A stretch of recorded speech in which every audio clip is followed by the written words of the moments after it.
Keseluruhan uraian tersebut di atas, kami tim penuntut umum dalam perkara ini berpendapat bahwa pledoi tim penasihat hukum haruslah dikesampingkan karena uraian-uraian pledoi penasihat hukum tidak memiliki dasar yuridis yang kuat yang dapat digunakan untuk menggugurkan surat tuntutan penuntut umum.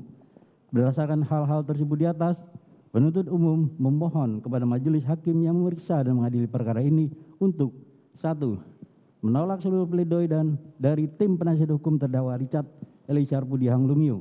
2. Menjatuhkan putusan sebagaimana diktum tuntutan penuntut umum yang telah dibacakan pada hari Rabu tanggal 18 Januari 2023. Demikian replik penuntut umum atas pledoi penasihat hukum terdakwa Richard Eliezer Budiang Lumiu yang telah kami bacakan dalam persidangan hari ini, Senin tanggal 30 Januari 2023.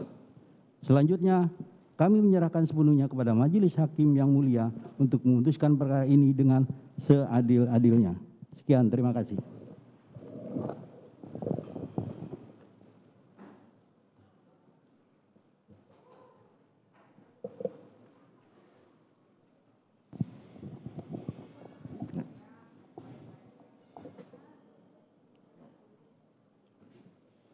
Terima kasih.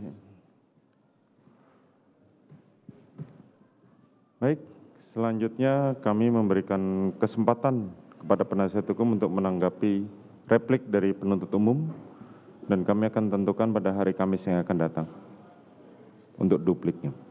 Terima kasih majelis. Ya. Jadi saudara terdakwa diperintahkan untuk kembali ke dalam tahanan dan akan diperhadapkan pada hari Kamis yang akan datang dengan agenda pembacaan duplik. Sidang perkara nomor 798 PIT B 2022 atas nama terdakwa Richard Eliezer Budiang Lumiu dinyatakan ditutup.